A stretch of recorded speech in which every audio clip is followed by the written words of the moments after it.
Hello and welcome to Sports Fan Entertainment, and it is time for my wild card picks and predictions. We are finally in the 2018 NFL playoffs following the 2017 regular season. My favorite team is in the playoffs, and that is where we will begin. We will start with the first wild card game as the Tennessee Titans travel to Kansas City and face the Kansas City Chiefs. Now, if you've watched me this season, if you've watched me for years, I will, as best as I can, disregard my fandom and my love and appreciation for my favorite football team, and I will not let bias cloud my judgment, right? You know this to be true. I have the Titans going to Kansas City and beating the Kansas City Chiefs, and for good reasons. Okay, let's start with the biggest reason to me, the most screaming reason to me.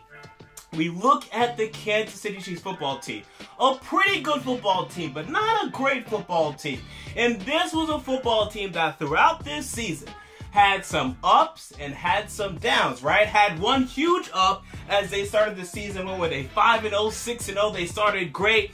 And then they had a stretch where they really struggled. Won about 1-5, 1-6. They really struggled in the middle of the season. And when we examine that stretch, what happened? Let's look at their winning streak, their 5-game winning streak to start this season. Let's look at one interesting thing, one key stat that told you why they were so dominant. And his name is Kareem Hunt, and the stat is his rushing yard. Let's start with the 5 games in which they started 5-0. Kareem Hunt ran for, in the first game, 148 rushing yards. Second game, 81 rushing yards. Third game, 172. Fourth game, 101. Fifth game, 107. Okay, so of these 5 first games, 4 out of the 5, he broke over 100 yards. The second game, he didn't do great, but he still was a great receiving back in this game, and he still broke 100 yards from scrimmage in this football game. Then we got into the tough part of the schedule where they struggled and they had a 1-6 stretch. Kareem Hunt ran for 21 yards, 87 yards, 46 yards, 37 yards, 73 yards, 35 yards, and 70 yards. Significantly less rushing yards than he had during the winning streak. And then when they started winning games again, Kareem Hunt ran for 116, 155, 91, and then the last game he really didn't play. It's obvious that when Kareem Hunt breaks 100 yards rushing, the Chiefs are going to win the football game, right? That has been true this year.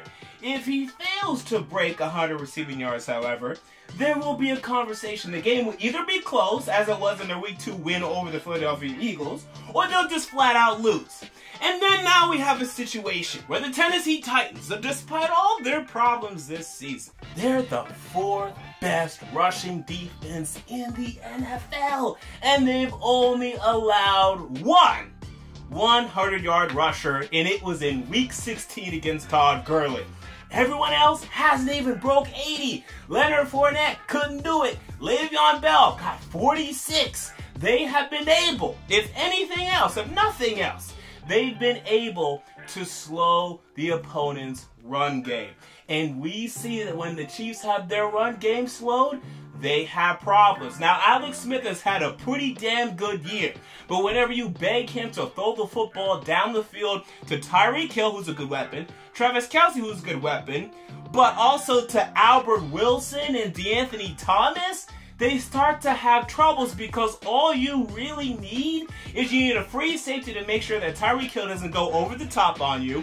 The Titans have that in Kevin Byard, by the way, who has 8 interceptions this season.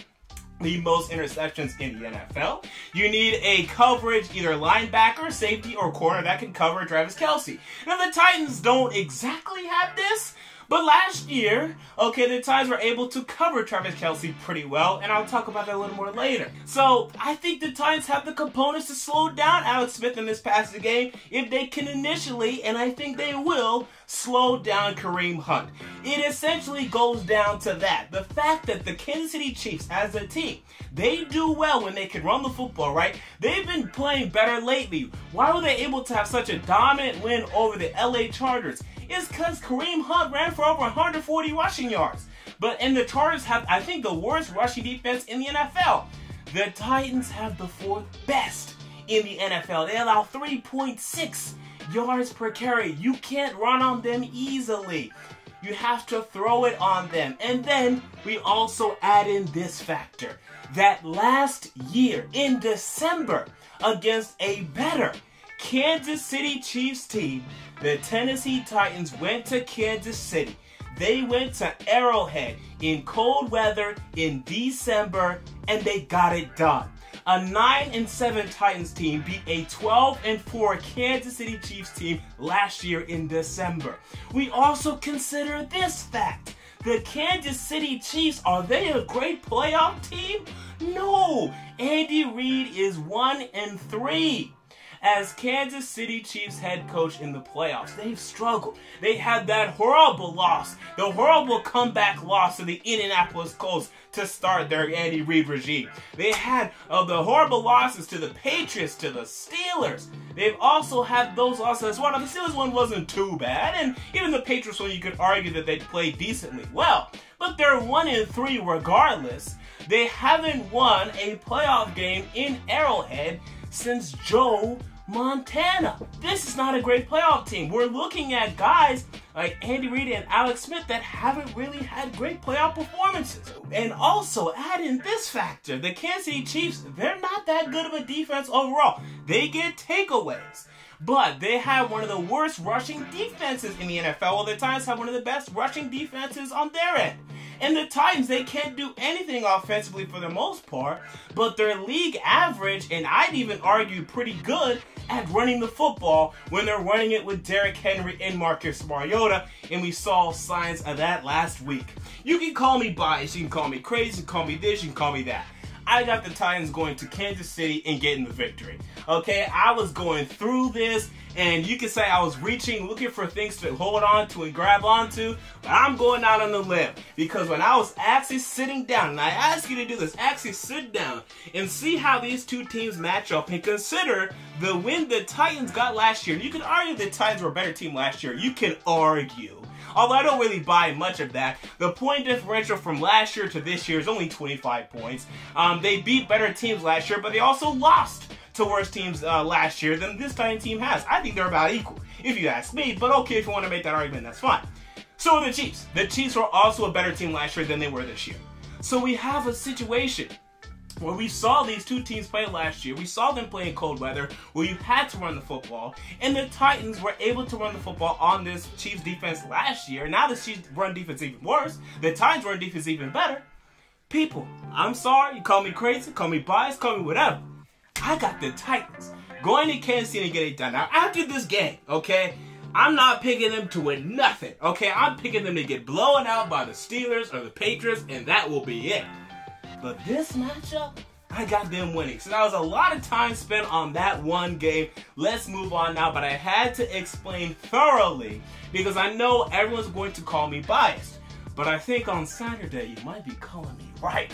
All right, so we move on to the other games. We move on to the Saturday night game. We have the Atlanta Falcons traveling to LA facing the LA Rams. Now, for this game, the choice to me is much more simple. Now, the Atlanta Falcons have shown an ability to go on the road and get tough victories, right? They went to Detroit early in the season. They got it done there. They went to Seattle, got it done there at high-scoring affairs, and I'm definitely looking out for them in this game. They even beat the New Orleans Saints at a time where no one was beating the New Orleans Saints. So the Falcons definitely have the ability to win this game, and hello, they went to the Super Bowl last year and should have won it. I picked them to win it before the playoffs, not before the season.